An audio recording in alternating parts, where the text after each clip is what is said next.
살만한 세상 서도원입니다.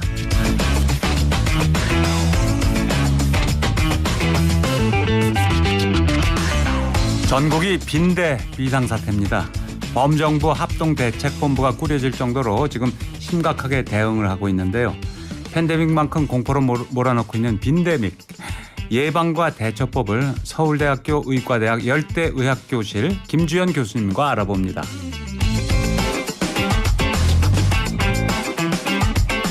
날씨가 갑자기 추워지는 요즘 면역력이 떨어지기 쉬운 때죠. 이때 주의해야 될 것이 바로 대상포진이라고 합니다.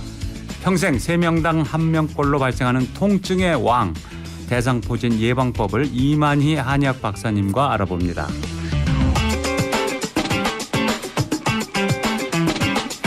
오늘도 TBS 앱 또는 50원 유료 문자 샵 0951 열어놓겠습니다. 궁금한 점 보내주시면 추첨을 통해서 스크린 골프의 대중화 정직한 가격 브라보 골프에서 스크린 골프 4인 이용권을 드립니다. 살만한 세상 오늘도 힘차게 시작합니다.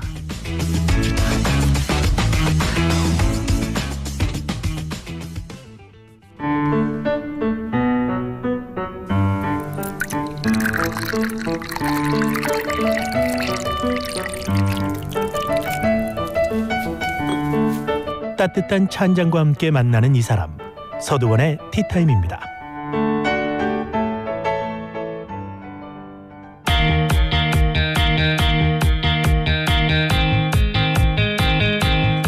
침대에서 주로 물린다고 해서 배드버그라고 하죠. 빈대, 사람을 무려 흡혈하는 배드버그가 전 세계를 공포로 몰아넣고 있습니다. 프랑스 언론들은 빈대로 인해서 국가적 정신병을 불러왔다 이렇게 말할 정도라고 하는데요. 사라진 줄 알았던 빈대의 전 지구적인 습격, 국내에서도 확산되는 빈대 공포, 예방과 대처법은 무엇인지 알아보겠습니다. 빈대를 연구하는 곤충학자 서울대 의과대학 김주현 교수님 나오셨습니다. 안녕하십니까? 예, 안녕하십니까? 네, 어렸을 때 이나 벼룩은 제가 본 기억이 있는데 네. 빈대는 직접 본 적이 없거든요. 예. 교수님 잘하면서 본 적 있으세요? 저는 사실 집에서는 본 적이 없고요. 제가 예전에 그 어떤 나라에 배낭여행을 간 적이 있었는데 그때 물린 적이 있었습니다. 근데 그 당시에는 이게 빈대인지 뭔지 몰랐는데 이제 지금 생각을 해보면은 아 그게 빈대였구나 네, 이렇게 생각이 됩니다. 곤충학자신데 어떻게 빈대를 연구하게 되셨어요? 제가 원래 사람의 피를 먹는 곤충이나 사람한테 질병을 옮기는 곤충 그런 것 전공인데요. 근데 사실 이제 빈대 연구를 대학원생 때 시작을 했었고요. 근데 지금 빈대가 다른 곤충에는 없는 특이한 단백질을 가지고 있는 게 있어서 그걸로 연구를 시작했다가 네. 이제 저항성 연구도 저희 지도 교수님께서 하셔서 같이 하고 있었습니다. 아, 네. 근데 한국에서 빈대가 한 7, 80년대쯤 뭐 다 사라졌다 이렇게 알고 있었는데 아닌가요? 그 7, 80년대 예전에 뭐 50년대, 60년대 당시에 이렇게 DDT 많이 사용을 네. 했었잖아요. 사람한테 이렇게 가루도 뿌리고 예. 집에도 뿌리고 되게 많이 사용을 하면서 그 당시에 이제 다양한 이제 해충들이나 빈대를 포함해서 여러 곤충이 좀 없어졌었는데 거의 박멸에 가까운 수준까지 갔다가 이제 조금 다시 나오고 있는 것이죠. 네. 그럼 지금까지 빈대가 없었던 거는 공중 위생이 좋아져서 그렇다고 봐야 될까요? 근데 사실은 이제 위생 상태가 좀 개선이 되고 생활 여건이 좀 개선이 되고 그러면서 없어진 것도 있지만 아무래도 좀 살충제의 힘이 크지 않았나 이렇게 생각을 합니다. 네, 살충제가 그러니까 20세기 후반에 많이 이제 보급이 예, 되고 예. 그랬으니까요. 그런데 빈대를 연구하려면 빈대가 네. 필요하잖아요. 예, 맞습니다. 그 빈대를 어디서 구하십니까? 사실은 이제 빈대를 제대로 연구를 하려면 빈대를 사육을 해야 됩니다. 그래서 키워야 된다. 예, 맞습니다. 그래서 제가 이제 대학원생 학생일 시절에 여러 가지 흡혈곤충을 키울 수 있는 그런 인공적으로 키울 수 있는 그런 시스템을 만들었거든요. 그래서 뭐 이도 키우고 뭐 빈대도 키우고 모기도 키우고 여러 가지를 키우고 있는데 예, 그래서 실험실에서 실제로 사육도 하고 그다음에 해외에서는 가지고 오기가 어렵고요. 그건 이제 불법이기 때문에. 네. 근데 뭐 국내에서 다양한 이런 뭐 지역에서 우리가 어디서 죽은 빈대를 발견했다 그러면은 좀 보내주세요 해가지고 이제 유전자 분석도 하고 뭐 그렇게 하고 있습니다. 그거 보내주는 사람이 있어요? 드물지만 있습니다. 그러니까 애완용으로 키우시는 건 아니실 텐데. 키우고 싶은데 예, 좀 위험합니다.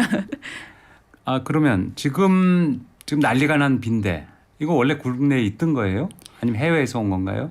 일단은 국내에 있기는 있었는데 굉장히 낮은 밀도로 있었고요. 근데 최근에 이렇게 유행을 크게 시작한 건 아무래도 해외에서 유입이 됐다고 보는 게 좀 맞을 것 같습니다. 빈대가 어떻게 생겼습니까? 빈대가 일단은 예전에 빈대가 이렇게 막 유명해지기 전에, 유명이라는 표현이 조금 그렇긴 하지만 빈대가 이슈가 되기 전에 인터넷에서 빈대라고 치면은 이게 빈대가 아닌 사진이 많이 나왔었거든요. 잘못된 네. 사진이. 근데 요새는 제가 어제도 오기 전에 찾아봤더니 뭐 포털 사이트 같은 데 찾아보면은 이제 제대로 된 사진들이 많이 나오는데요. 근데 빈대가 이제 빈대떡이라는 우리 말이 있잖아요. 그것처럼 이제 동그랗고 얇고 납작합니다. 그래서 사이즈는 한 작은 거는 2mm, 큰 거는 5mm 정도 되고요. 색깔은요? 색깔은 갈색, 그러니까 좀 진한 갈색 혹은 약간 오렌지색 같은 갈색 이렇게 조금 다양합니다. 그래서 피를 먹은 애들은 좀 진한 갈색이고 피를 먹지 않은 어린 애들은 좀 노란색, 까만색 이런 식에 가깝고요. 그다음에 이제 밥을 먹지 않은 상태에서는 애들이 굉장히 납작해서 네. 이렇게 손으로 잡아서 이렇게 찢으면 찢어질 정도로 그렇게 납작한데요.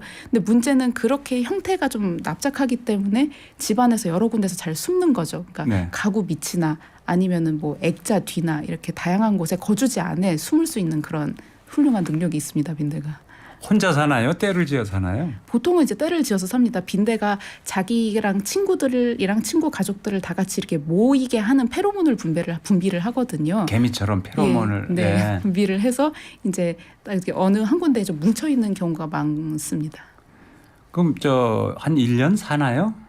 빈대가 일단은 그 생활에 따라서 조금 다르긴 한데요. 뭐 날이 따뜻한지 뭐 아니면 습도가 적절한지에 따라 다른데 그래도 몇 개월 성충이 된 다음에 몇 개월 정도는 살고요. 그다음에 문제는 밥을 먹지 않아도 살기 때문에 이게 좀 위험합니다. 아, 피를 안 빨아 먹어도 살 수 있다. 얼마나 버틸 수 있나요? 피를 안 먹고?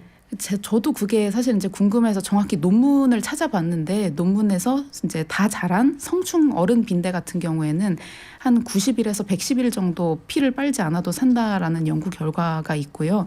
그리고 저도 실제로 빈대를 키우면서 보면은 이게 좀 조건만 애들이 좋아하는 조건으로 적절하면은 몇 개월씩 먹지 않고도 생존을 합니다. 빈대가 이제 오래 못 버티고 죽더라도 그 사이에 또 새끼를 많이 낳을 거 아니에요? 네, 네. 알 깔 거 아니에요? 네, 맞습니다. 네. 그러면 평생 한 몇 번쯤 알을 까나요? 근데 그것도 제가 단정지어서 말씀드리기가 어려운 그 빈대에 게 대한 이제 연구가 세계적으로 아직 좀 뭐 많이 진행되지는 않았군요. 아니요, 많이 되고 있습니다. 사실은 이제 제가 한 10년 뭐 10몇 년 전에도 해외 학회를 가면은 거기는 빈대가 워낙에 해외에서는 예전부터 문제가 많이 되었기 때문에 뭐 빈대가 어떻고 뭐 빈대의 살충제 저항성이 어떻고 하는 섹션들이 굉장히 많았거든요. 그러니까 우리나라도 이제 뭐 들어올 때 됐구나 하는 그런 생각도 좀 들고 그렇습니다. 아, 그런데 진짜 들어왔군요, 네. 이제. 근데 빈대에 물렸는지 이게 모기인지 모를 수도 있거든요. 네. 그러니까 우리 집이 지금 빈대가 들어왔다. 이거 알려면 그거 어떻게 될지 궁금해하는 분들이 많아요. 일단은 빈대가 물었을 경우에는 일반적인 경우에는 이제 모기보다 훨씬 가렵거든요. 네. 그러니까 그 정도가 좀 부어오르기도 하고 그 정도가 조금 심하고요. 더 심하게 불어오르고. 예. 그리고 빈대의 그 밥을 먹을 때 빈대가 그러니까 사람의 피를 빨 때 한 군데에서 이제 주둥이를 꽂고 피를 빤 다음에 조금 옆으로 이동해서 또 빨고 또 옆으로 이동하고 이런 식으로 밥을 먹는 습성이 있어서 빈대가 만약에 흡혈을 했다 그러면은 이렇게 좀 일렬로 그러니까 직선이 꼭 아니더라도 이렇게 일렬로 이어지는 선형의 그런 하나가 아닌 여러 개가 물린 흔적이 남는 게 특징이거든요. 네, 모기는 그래서- 그렇지 않죠. 네. 네. 모기는 약간 그냥 랜덤으로 여기저기 무는 반면에 한 번 물고 날아가니까. 예. 네. 근데 빈대는 조금 그런 연속적으로 나타나는 게 특징이고요. 그리고 좀 많이 가렵고 그다음에 밤에 주로 얘네들은 흡혈을 합니다. 근데 모기가 물 때는 따끔해서 알잖아요. 아는 경우가 있잖아요. 네, 많잖아요. 네. 그럼 뭐 몸을 움직인다든지 뭐 이러면 이제 날아가 버리는데 예. 빈대는 그렇지 않은 모양이에요. 빈대가 피 빨고 있을 때 모르고 계속 빨리는 경우가 많죠. 예, 근데 사실 빈대가 이렇게 자기 주둥이를 꽂을 때 따끔하고 알거든요. 저도 이제 아, 사람이 좀 물려본 느낄 수 경우가 예예 물려본 경우가 좀 여러 번 있어서 근데 물다 얘네가 이렇게 주둥이를 꽂을 때 느낌이 옵니다. 얘가 나를 물고 있구나 하는 그런 느낌이 오고 그 다음에 빈대가 이제 사람이 뒤척이거나 아니면 자기가 충분히 먹었거나 하면은 이제 좀 이렇게 떨어져 나오는데 문제는 빈대가 만약에 밥을 굉장히 많이 먹으면 되게 풍선처럼 뚱뚱해지는데요.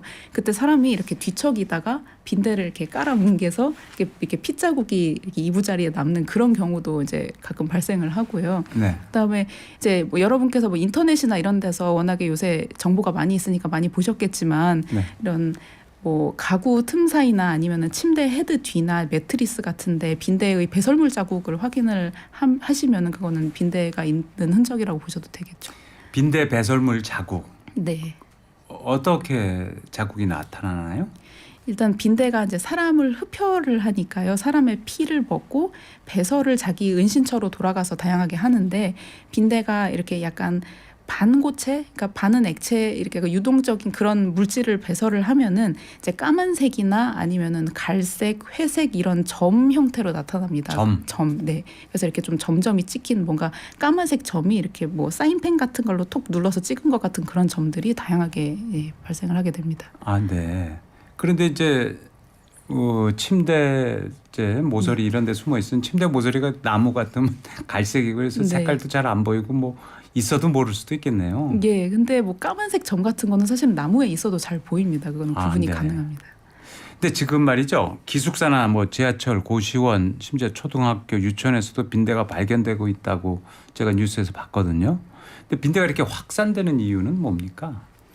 일단은 외국에서 유입이 많이 되기도 하고요. 그 다음에 빈대가 있으면은 방제를 해야 되잖아요. 빈대를 이제 없애야 되는데 만약에 이제 빈대를 없앤다고 했을 때 국내에서 관행적으로 좀 많이 써오던 종류의 약제를 계속 썼으면은 그 피레스로이드계라는 약제에 대해서는 국내에 있는 다양한 빈대가 거의 대부분 저항성을 가지고 있거든요. 네. 이제 그 얘기는 그 약을 써도 빈대가 죽지 않는다는 뜻인데 그러니까 그런 빈대가 좀 많이 확산을 하게 되고 또 그러면서 제대로 된 방제가 이루어지지 않으면서 빈대가 좀 많이 늘어나게 된 것이 아닐까 그렇게 생각을 합니다. 인천이었나요? 한 중학교 교실에서 잇따라 빈대가 발견됐다고 그러는데 말이죠. 네. 한 달 넘게 해충 방제 작업을 펼쳤다. 그런데 박멸하지 못했다. 네. 그렇게 나오거든요. 지금 말씀하신 것 같이 우리가 알고 있는 일반 살충제는 잘 죽일 수 없다는 거죠. 네, 만약에 그렇게 저항성 빈대였다면 그렇고요. 또 이렇게 적절한 대체할 수 있는 약제를 사용하지 않았으면 또 그럴 수도 있고, 그다음에 빈대의 특성 자체가 아까 말씀드렸지만 몸이 이제 좀 납작하고 여러 군데 잘 숨기 때문에 그거를 하나하나 찾아서 방제를 하는 게 조금 어려운 측면이 있고요.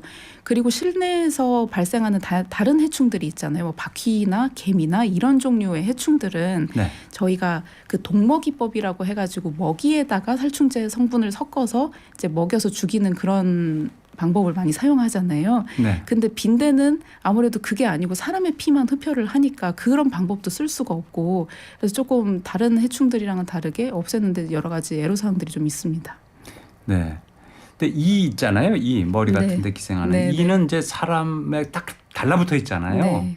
24시간 달라붙어서 네, 네. 이제 피를 빨아먹는데 빈대는 달라붙어 있는 게 아니라 와서 먹고 또 돌아가시죠. 네, 자기 네. 집으로. 예. 그래서 이 같은 경우에는 예를 들어서 머리니를 예로 들어서 말씀드리면 이제 머리카락을 잡고 살다가 이제 두피에서 한 2시간 간격으로 두피를 와가지고 흡혈을 하고요. 근데 빈대 같은 경우에는 사람의 거주지 안에 삽니다. 그러니까 실내의 어느 자기 은신처를 만들어가지고 그 안에서 살다가 밤에 사람이 잠을 잘 때 좀 어두울 때 나와서 사람을 흡혈을 하고 다시 은신처로 돌아가는 그런 습성이 있습니다. 낮에는 활동 안 하고요.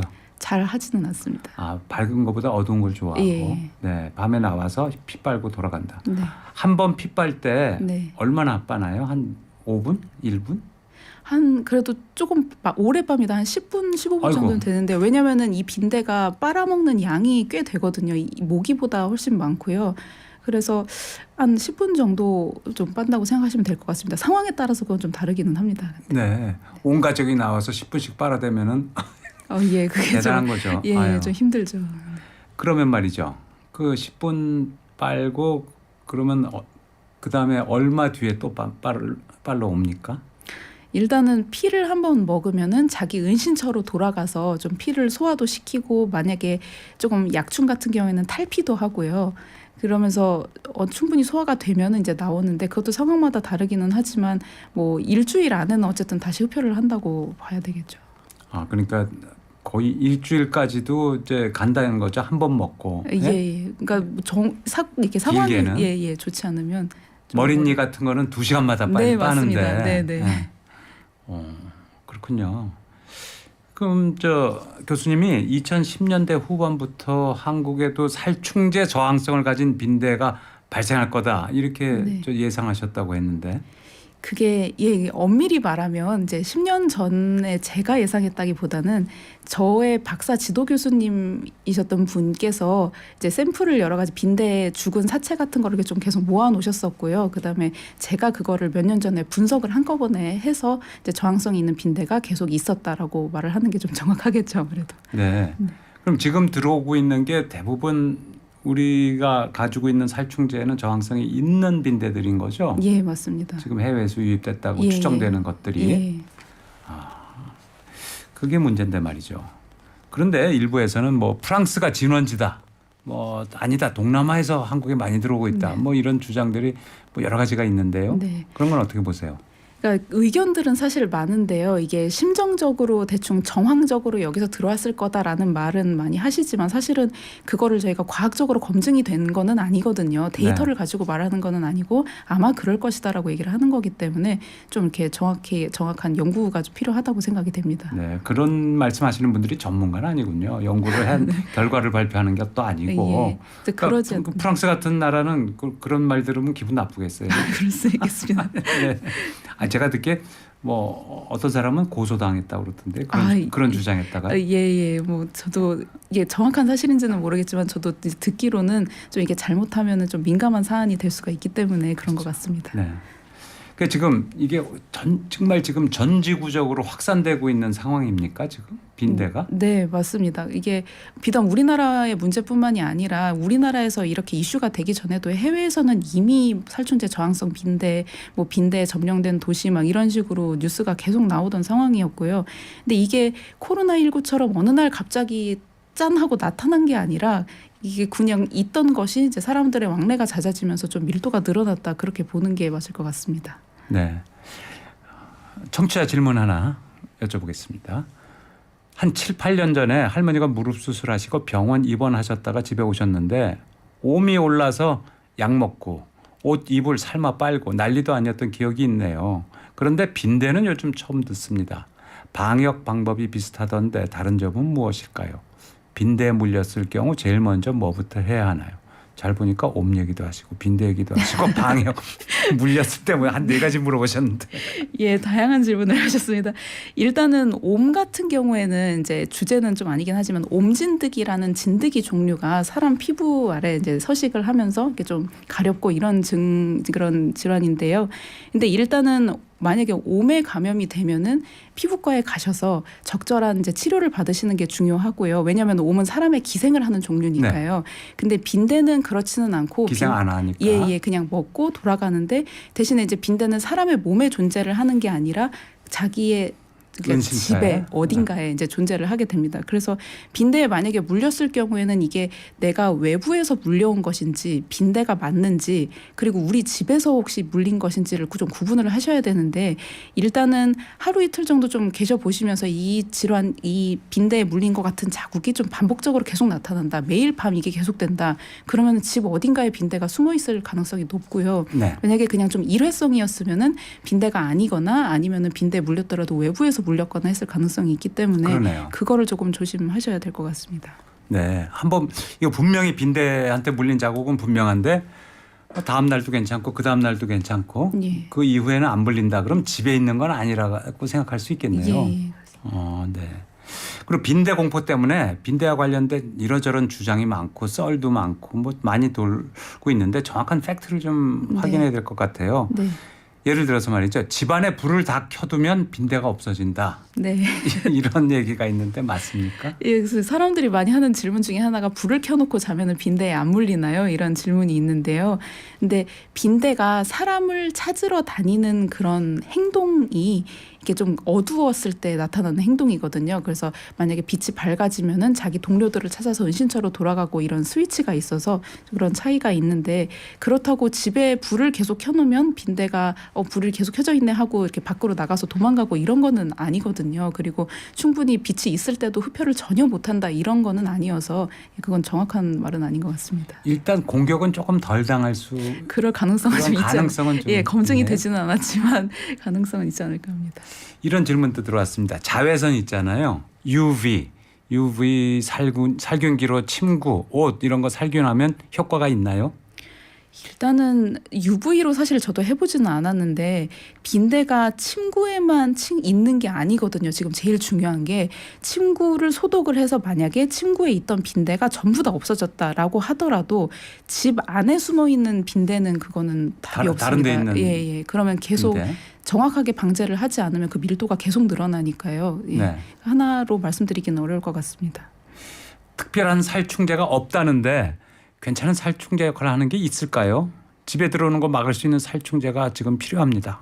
이렇게 얘기하셨어요? 이게 정확히 말씀을 드리면요. 특별한 살충제가 없는 것은 아니고요. 분명히 있습니다. 그러니까 여러분이 이제 없다라고 걱정을 하시는 게 저희가 왜 소위 말하는 이렇게 가정용 살충제 이렇게 네. 뿌려가지고 쓰는 거 그런 종류가 없는 거는 아직 허가가 안 된 건 맞는데요. 이게 실제로 방역업체나 이런 전문가분들이 지금 살충제에 저항성이 있는 빈대를 죽이기 위해서 사용할 수 있는 약제가 다양하게 있거든요. 그래서 좀 너무 과도하게 빈대가 절대 안 죽는다, 뭐 무적의 빈대다 이렇게 걱정하실 필요는 없고 좀 제대로 된 도움을 받으시고 하면은 충분히 방역이 가능합니다. 그러니까 말이죠. 시중에 있는 살충제가 전부 일반 가정에서 쓸 수 있는 게 아니고 예. 가정용으로 시판이 허용된 게 있고 예. 방역 전문 업체가 써도 되는 살충제가 따로 있고. 맞습니다. 네. 그래서 전문가가 정확한 용법과 용량 그리고 방법 이런 거를 좀 신경을 써서 그렇게 사용할 수 있는 살충제 종류가 있는데 일반인들이 사서 쓸 수 있는 살충제로는 지금 네. 빈대를 죽일 수 있는 게 없다. 거의. 일단은 거의 없지만 사실 그런 것도 있습니다. 이제 저희가 이렇게 스프레이처럼 쓰는 살충제가 그거를 쓰면은 이게 빈대가 잘 안 죽는데요. 저희 다 네. 저항성 그 성분의 저항성을 가지고 있어서 근데 이제 사실은 엄밀히 말하면은 그 살충제 종류에 여러 가지 좀 유해한 물질들 같은 게 많이 들어있기 때문에 이렇게 빈대가 이렇게 있으면 빈대에다가 뭐 그 살충제를 뭐 이렇게 정말 담궈 놓는다 이런 식으로 하면은 사실은 죽기는 하지만 이제 문제는 실내에 숨어 있는 거를 이제 일반인의 시각에서 그거를 제대로 처리를 할 수가 없는 거죠. 그게 문제입니다. 네. 그러면 말이죠. 빈대의 천적이 바퀴벌레다. 바퀴벌레가 빈대 잡아먹는다. 이렇게 생각하는 사람도 계시더라고요. 네. 그게 어디서 나온 얘기냐면요. 바퀴벌레도 종류가 되게 여러 가지가 있는데요. 그중에 미국 바퀴 종류가 빈대를 잡아먹거든요. 실제로. 네. 근데 빈대만 잡아먹는 건 아니고 실내에 들어온 다양한 해충들을 그냥 다리 6개 달린 애들은 많이 먹습니다. 근데 문제는 이제 빈대 잡자고 집에 바퀴벌레를 풀어놓을 수는 없는 노릇이잖아요. 그거 또 다른 문제니까 그렇게 말씀드리겠습니다. 미국 바퀴벌레는 진짜 크더라고요. 네. 한국 바퀴벌레 뭐 10배 되는 덩치가. 그럼 빈대 천적은 없는 건가요? 천적 뭐 엄밀히 말씀드리면 방금 말씀드린 바퀴벌레 정도가 아닐까 그렇게 생각합니다. 그럼 빈대를 어떻게 박멸해야 됩니까? 그래서 저도 이거를 좀 명쾌하게 여러분께서 집에 빈대가 있으면 이렇게 하시면 됩니다라고 명쾌하게 말씀을 드리면 좋은데 사실은 이제 개인이 할 수 있는 일은 조금 한계가 있습니다. 빈대의 특성상 이제 다른 모기나 바퀴나 뭐 개미나 이런 거랑 좀 생활 습관이나 아니면은 숨어 있는 은신처나 이런 종류가 좀 다르기 때문에 이제 가급적이면은 조금 전문가의 도움을 받으시는 방제업체 게 연락해서 해야 된다. 그게 맞는 것 같습니다. 네. 살충제 종류도 예. 그렇고 일반인이 쓸 수 있는 것 같고는 잘 안 죽으니까. 예. 그다음에 은신처를 제대로 찾아서 거기를 공격해 하고 이런 것도 일반인들은 좀 어렵겠네요. 예, 분명히 하실 수는 있는데 그거를 빈대가 이제 만약에 집안에 10마리가 있는데 열심히 해서 8마리를 죽였다. 그렇다고 하더라도 남은 2마리가 이제 번식을 하면은 또 원래대로 돌아가기 때문에 그게 네. 좀 어렵습니다. 근데 빈대가 사람에서 사람으로 옮지는 않겠죠. 이게 이제 뭐 머릿니나 방금 말씀하신 뭐 옴이나 이런 거는 사람에서 사람으로 이렇게 접촉하면 옮는데 빈대는 사람의 몸에 사는 게 아니고 거주지에 사는 거기 때문에 뭐 제가 굳이 여기에 빈대를 붙여가지고 다른 사람한테 주지 않는 이상 뭐 사람에서 사람으로 옮긴다고 보기는 어렵습니다. 그럼 지하철이나 버스나 무슨 커피숍이나 이런 네. 공공장소에서 뭐 의자에 뭐 천이나 뭐 이런 데서 빈대가 몸에 올라오고 이럴 가능성은 별로 없다고 봐야 되겠네요.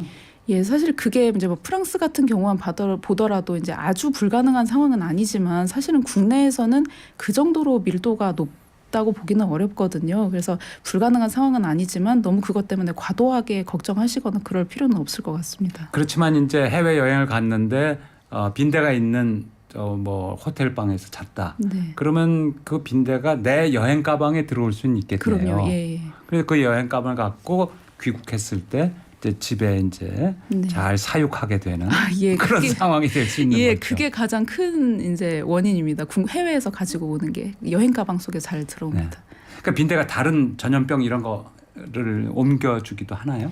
아직까지는 특별히 뭐 감염병을 매개한다 이런 거는 증명이 된 바는 없습니다. 다행히. 네. 저희 집에 화분이 약 50개 정도 있는데 혹시 화분 속에 흙이나 화초에도 머무를 수 있나요? 이런 질문도 들어와 있습니다. 아, 예, 전혀 그렇지는 않고요. 또 다른 분들께서 이게 흙이나 화초에 있지도 않고 또 하나 걱정하시는 게 반려견 키우시는 분들이 이렇게 반려견 산책시키다가 혹시 이렇게 묻어가지고 들어올 수 있냐 이런 걱정을 하시는데 이제 아마 진드기 종류랑 헷갈려서 그러신 것 같고 외부에서 그렇게 개를 통해서 들어온다거나 아니면 흙에 살거나 뭐 그러지는 않습니다. 네. 그런 말이죠. 지금 빈대 확산이 여행자가 이제 가지고 들어오는 경우가 많다. 외국인이 됐건 해외 나갔다 오는 예. 한국인이 됐건. 그런데 택배로도 올 수 있는 거 아니냐 이런 걱정들도 많으세요? 택배요. 해외에서 오는 택배. 소포 이런 이게 가능하기는 한 게요.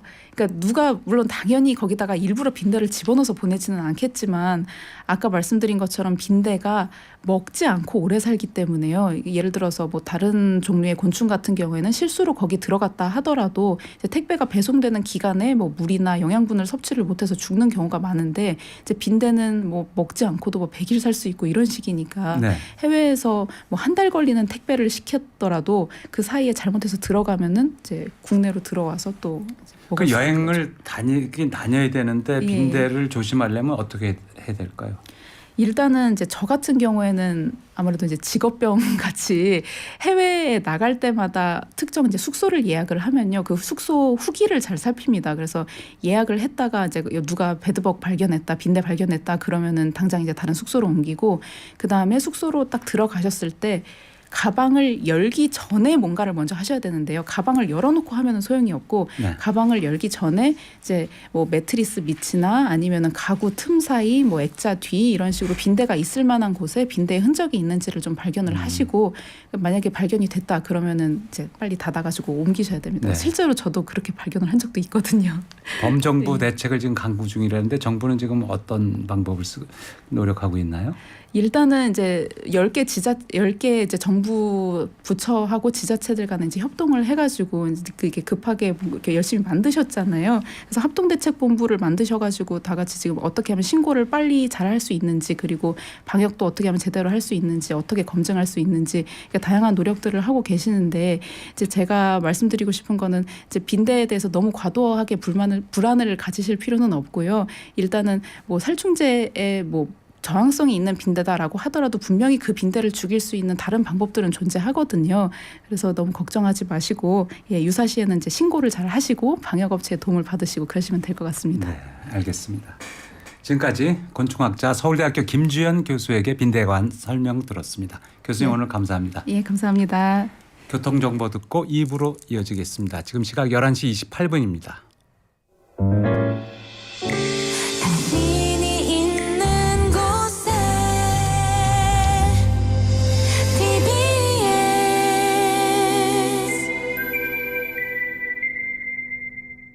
11시 28분 교통정보입니다.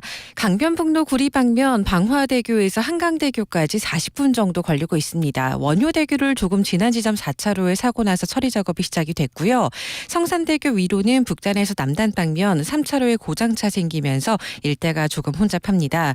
또 올림픽대로 김포 쪽으로도 가양대교 조금 앞두고 1차로가 계속 통제가 되고 있는데 앞서 발생한 사고 차량은 치워졌지만 사고 잔해물이 도로에 남아 있어서 처리하고 있습니다. 더 뒤쪽으로는 성산대교 부근 4차로에서 공사도 진행되고 있다 보니까 이 사고와 공사 여파로 양화대교에서 가양대교까지 20분 정도 걸린다는 점 참고하셔야겠습니다. 분당 수서로 청남대교 쪽으로도 수서 차량기지에서 수서 지하차도까지 차선 도색 작업이 본격적으로 시작이 됐는데요. 차로를 교대로 막아두고 진행될 예정인데 지금은 1차로가 통제되고 있습니다.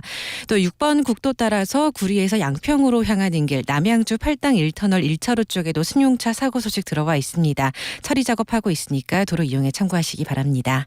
TBS 정보센터였습니다.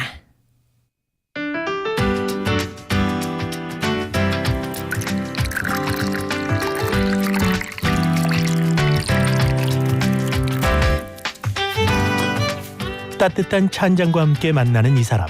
서두원의 티타임입니다.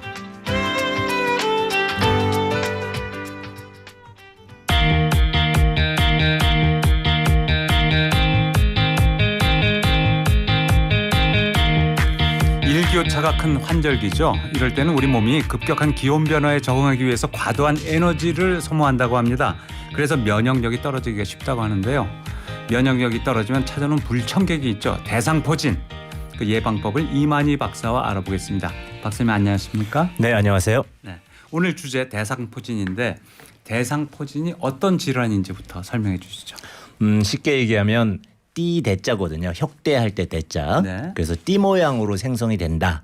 생성이 되는 포진이다. 포진이라는 것은 물집이나 농포 같이 뭔가 이렇게 동그랗게 그 구형을 네. 형성하는 것을 포진이라고 하는데 그런 유형의 피부 질환이 드물거든요. 네. 그래서 특별하게 따로 대상포진이라고 부릅니다. 네, 띠 모양의 포진이다. 근데 대상포진 환자 3명 중 2명은 50대 이상이다. 맞습니까? 그렇죠. 보통 60 한 7% 정도 3분의 2 정도가 대부분 50대 이상이고요. 40대까지는 증상이 나타났는데도 모르고 지나가는 경우가 워낙 많습니다. 면역이 뛰어난 상태이기 때문에 그렇죠. 가볍게 걸렸다가 없어지고 별로 고통도 못 느끼고 지나가는 경우가 많다. 근데 왜 중장년층이 취약한 이유가 따로 있을까요? 보통 50대가 되면 여성은 이제 폐경이 되고 남성 같은 경우에는 이제 오십견도 잘 오게 되죠. 그런 것이 몸에 석회화도 많이 되면서 신경에 퇴화도 많이 되는데 그것이 노화의 신호입니다. 근데 노화는 단순히 이런 신경계의 노화만 오는 게 아니고 면역도 같이 떨어지기 때문에 우리가 코로나 때 노인분들이 이제 폐렴으로 많이 진행됐던 것도 그런 맥락이거든요. 그러니까 면역의 저하가 주 원인이죠. 면역력 저하가 주 원인이다. 네. 그렇습니다. 그러면 몸에 수포가 나는 거니까 일종의 피부 질환이다 이렇게 볼 수 있겠네요. 아주 전형적인 피부 질환이고 특이한 피부 질환입니다. 그러면 말이죠. 대상포진이 제가 듣기에 몸의 오른쪽 네. 아니면 왼쪽 이렇게 한쪽으로만 나타난다고 들었는데 그렇죠. 다른 피부 질환하고는 좀 다른 것 같아요. 그것이 신경에 잠재돼 있다 이런 뜻이기도 합니다. 저희가 신경이 팔, 다리 양쪽에 있는 것은 가운데 척수를 기준으로 뻗어나오잖아요. 네. 좌우에 구분이 있고 뇌도 좌뇌 우뇌 구분이 있죠. 그런 것들이 좌우의 신경계를 분리하게 되는데 이 대상포진 바이러스는 신경세포 속에 또는 신경절이라서 신경이 많이 모여져서 동그랗게 돼 있는 그런 한쪽 편에 있다가 자기 피부 바깥으로 뻗어나가게 됩니다. 바이러스가. 따라서 한쪽만 나타나는 경우가 대부분이죠. 그렇군요. 그 증상은 어떻게 나타납니까? 이게 이제 40대 때 아까 그 경미하게 나타날 수 있다 이렇게 말씀드린 게 뭐냐면 면역이 좋은 경우에는 그냥 몸살기처럼 그냥 무슨 어디 부딪혔나 하는 느낌 정도 피부 감각이 이상하고 미열이 있고 이런 피로감이 있고 이런 정도만 나타나는 경우가 많은데 50대 이후가 되면 이런 전조 증상이 한 3일 정도 빠르게는 하루 정도 있다가 본격적으로 이제 피부 증상이 나타나게 됩니다. 그러면 이제 아프거나 가렵거나 이렇게 되나요?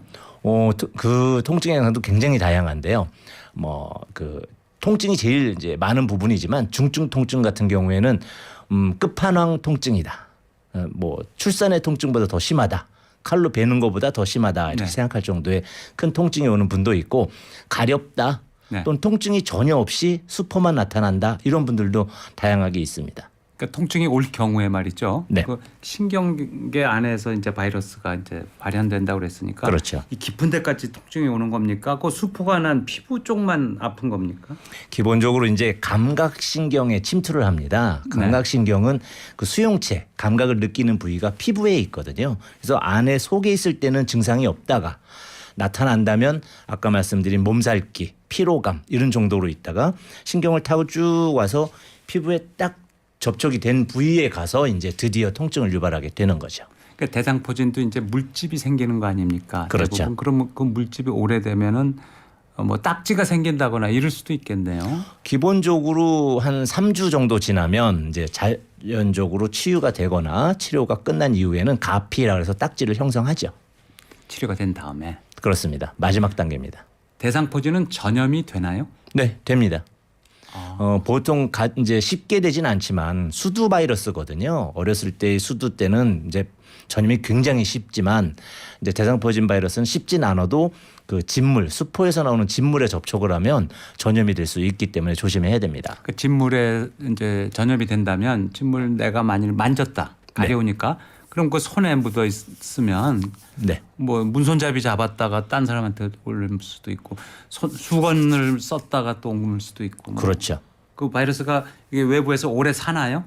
코로나 바이러스와 비슷하게 오래 살지는 않지만 이제 어느 정도의 전염성을 갖고 있는 시간이 있기 때문에 바이러스 계열은 대부분 비슷합니다. 공기 중에 오래 노출되면 이제 사멸하고 전염성을 잃게 되긴 하지만 그래서 직접 간접적으로 손잡이 내는 걸 통해서 전염되는 경우보다는 그 환자를 만지거나 또는 아이를 케어할 때 이제 본인의 그 즙이 네. 농즙이 묻어서 전염되는 경우들이 생기는 거죠.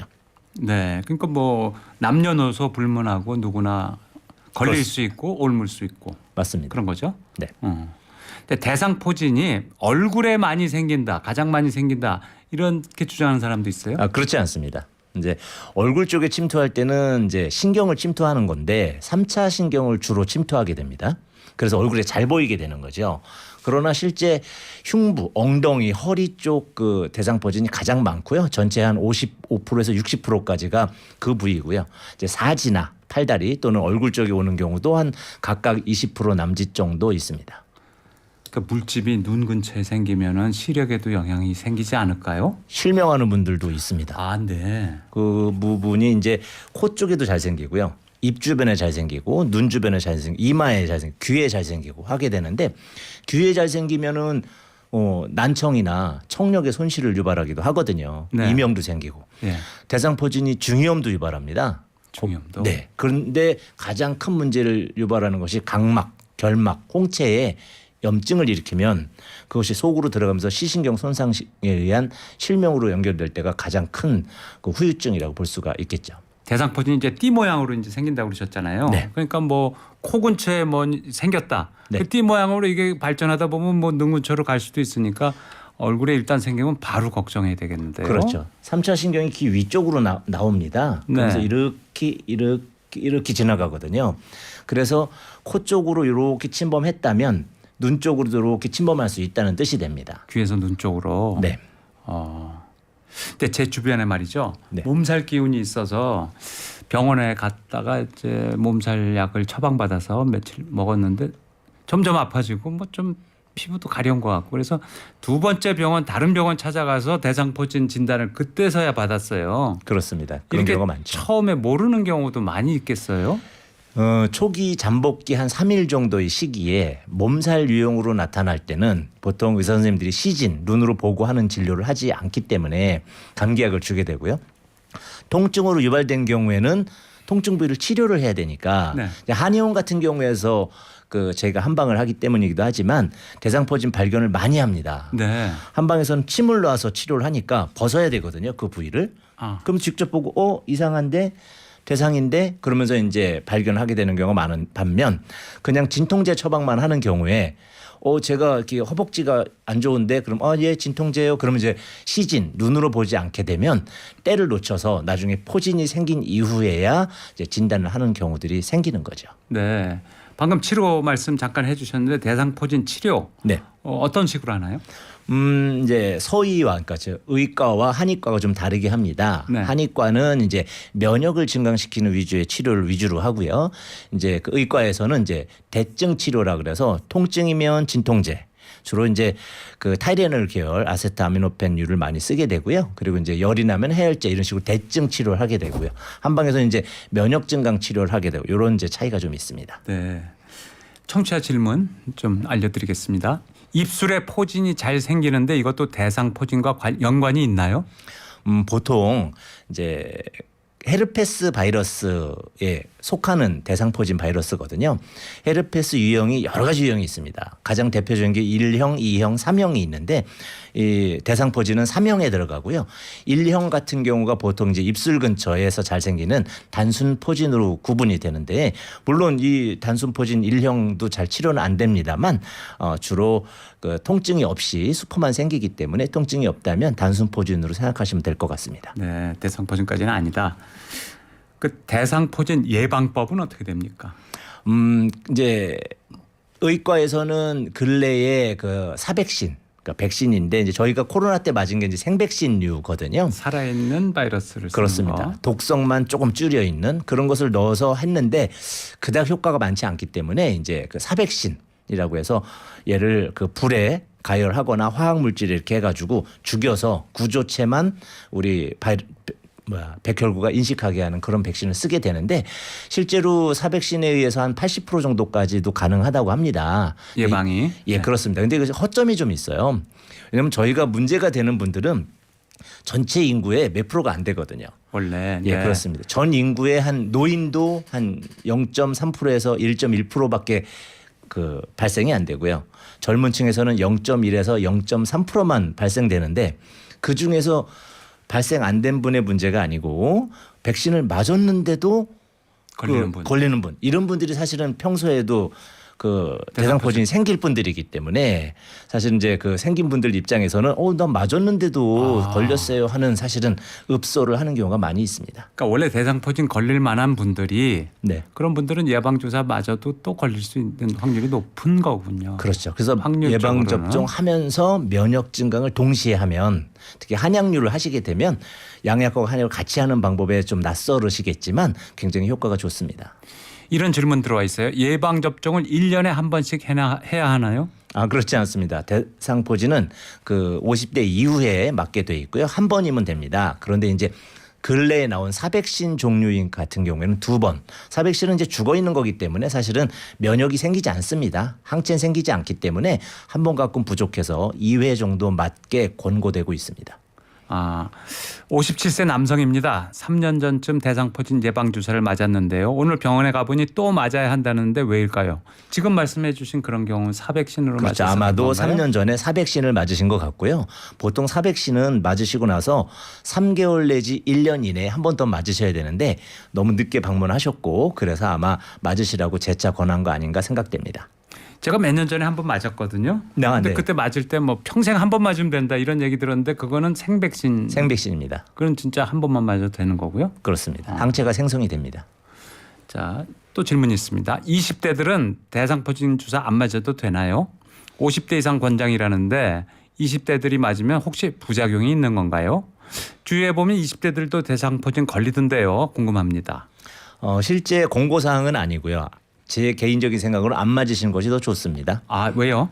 이미 이제 그 수두에 의해서 발생이 되는데 생후 12개월에서 15개월 사이에 부모님들이 백신을 맞히셨거든요. 수두 백신. 그렇습니다. 그 백신에 의해서 굉장히 오랫동안 수십 년간 유지가 되기 때문에 40대까지 거의 발병률이 없는 것이고요. 물론 면역이 떨어지는 명확한 정황이 있으신 분들이 있습니다. 면역 질환이 자꾸 생기시는 분들 그런 분들 같은 경우에 의사와 상담해서 맞으시는 경우가 있지만 대부분은 필요하지 않다고 생각합니다. 그 대상포진하고 수두의 차이점이 있나요? 네, 있습니다.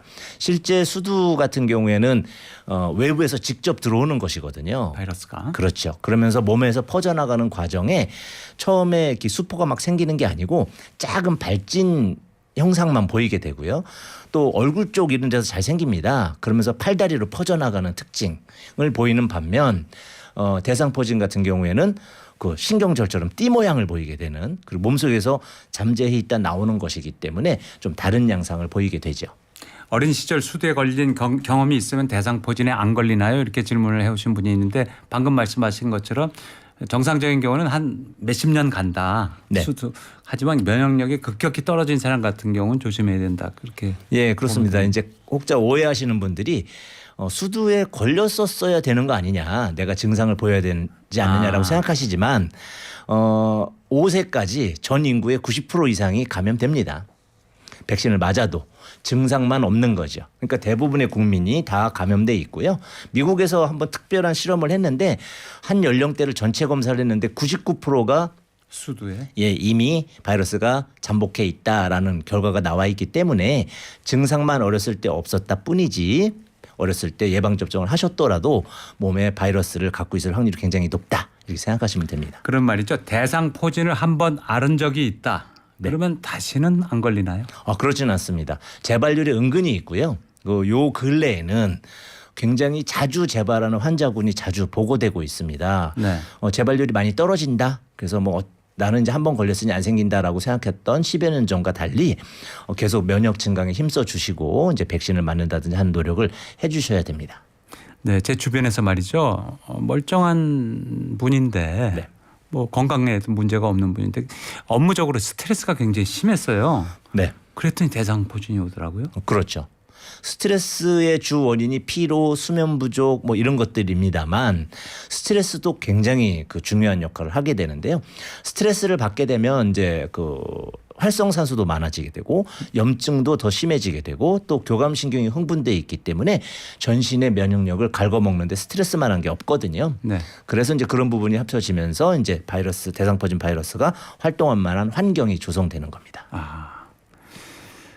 그러니까 대상포진은 항체라는 개념이 아예 없는 건가요? 이렇게 물어보신 분도 있어요. 있습니다. 저희가 대상포진을 인지 아닌지 볼 때 수포에서 채취를 해서 검사를 할 때 이뮤노글로불린 M이라는 것이 있습니다. 그것이 있으면 대상포진이 현재 감염 중, 활동 중이라고 이렇게 해서 항체를 찾아낼 수는 있는데 그것이 평상시에 알 수 있는 것은 아니고 면역계에서 백혈구의 기억, 메모리에 의해서 가지고 있습니다.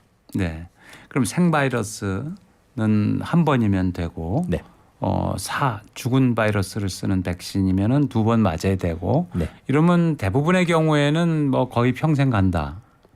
그런데 특별히 면역력이 떨어지지 않는 이상 네. 그렇게 보면 되는 겁니다.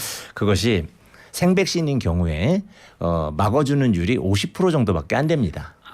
그 사백신은 이제 최대로 했을 때 80% 정도라고 하는데 실제 저희 환경에서 백신에 의해서 구제되는 분들은 대부분 평소에도 안 걸릴 분들이 많죠. 네. 실제 걸리는 사람들이 노인 인구 중에 한 1% 남짓밖 1.1% 정도밖에 안 되는데 그분들은 대부분 그 백신을 맞아도 또 걸리는 퍼센테이지에 들어가기 1% 때문에 작은 것 같지만 한 500만 명은 걸린다는 얘기니까 그렇죠. 작은 건 그렇죠. 아니에요. 그런데 이제 그분들이 대부분 80%다 그럼 20%가 남지 않습니까? 이 20%에 그분들이 다 들어가 계십니다. 그러니까 면역력을 좀 유지하는 게 가장 중요하네요. 제일 중요하죠. 그런데 말이죠. 대상포진은 겨울에 더 많이 생기는 건가요? 이제 두 가지로 나누실 수 있습니다. 보통은 환절기에 많이 걸린다라고 이제 검색이 되는 경우가 있는데 그런 경우는 면역이 떨어지시는 분들, 면역계 질환, 알레르기 질환 이런 것이 있는 분들은 환절기에 잘 생기고요. 네. 노인 인구 같이 몸이 냉해지게 되면 기초 체온이 1도 떨어지면 백혈구 활동률이 30% 정도 떨어진다고 하거든요. 네. 기초 체온이 35도면 암의 활성도가 제일 극명해진다고 하는 온도인데 이렇게 체온이 떨어지는 노년 인구 같은 경우에는 오히려 겨울에 대상포진 발생 확률이 높아지는 거죠. 네. 체온하고도 관계가 있군요. 그렇습니다. 이런 질문이 있어요. 대상포진에 걸린 다음에 딱지가 모두 떨어져 나간 뒤에도 통증이 1년 이상 지속되고 있습니다. 왜 이런 걸까요? 대부분 초기에 대상포진 치료를 놓치신 분들입니다. 네. 포진이 나와서 농포가 되고 그다음에 가피까지 가는데 그때까지 항바이러스라든지 한방 면역이라든지 이런 거를 안 하신 분들은 바이러스가 그 신경 안에서 오랫동안 있으면서 신경을 많이 손상시키거든요. 재생이 굉장히 어려운 상태까지 진행이 되신 분들은 그렇게 1년 정도가 아니고 굉장히 오랫동안 더 길게도 통증이 남아 있을 수 있습니다. 아, 그렇군요. 교통정보 듣고 돌아오겠습니다. 지금 시각 11시 49분입니다.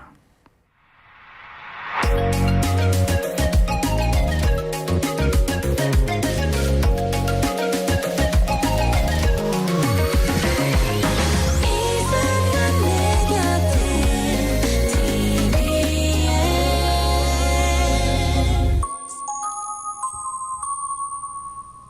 교통정보입니다. 오늘 올림픽대로와 강변북로에서 사고가 계속 발생하고 있습니다. 지금 강변북로 구리 쪽으로 원효대교 조금 지난 곳 4차로 쪽에서 사고 나서 처리하고 있고요. 이 여파로 방화대교에서 원효대교까지 밀리고 있습니다. 이 구간 지나는데 30분 정도 걸리니까 참고하시고요.